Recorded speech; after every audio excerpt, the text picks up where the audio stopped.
Hey, good morning. Let's go over today's trade plan. So in the overnight session, we saw that ES just continued to balance within a very narrow range.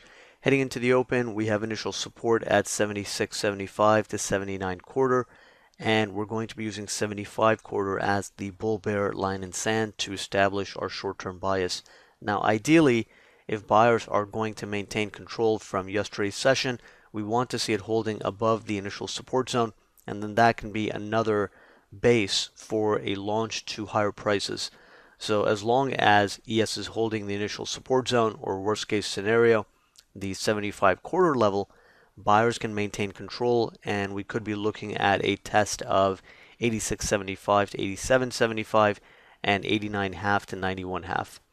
In the event of a failure at initial support and the 75 quarter line in sand, we could get a pullback towards yesterday's low and the open gap at 68.5 to 70.5. We have a naked V pocket 67.5, and then support at 64.5, 65.5.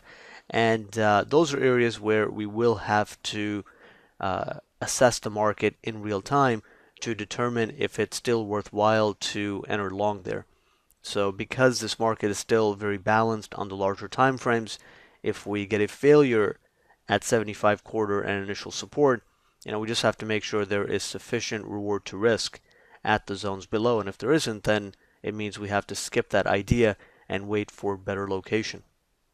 But as long as ES is holding the initial support zone, we know that buyers are technically in control.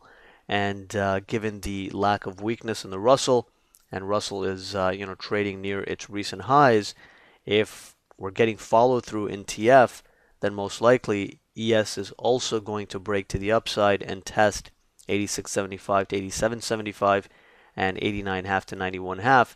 And if we're getting a very strong break in TF to the upside, and it's happening on broad market strength and sustained upside momentum, then we could even be looking at eventually a push to a new all-time high in the ES. So how the market responds to initial support and the 75 quarter line in sand is really going to set the tone and the bias for the day. We are going to give the edge to the buyers as long as that area is holding. And if it fails, and it's doing so on weak internals and a failure in the Russell as well, then we know that we could quite easily get a pullback to the 68.5 to 70.5 zone and possibly even test a bit lower. Again, responsive buyers can be active, but we need to determine the state of the market in real time and figure out if there is enough reward to risk. 58.61 continues to be a larger time frame zone, so in the event that we go all the way back down there, most likely we will still get buyers active. So those are the main ideas heading into the open. Let's keep an eye on the initial support zone and 75 quarter. Use that to establish our short-term bias, and we'll take it from there.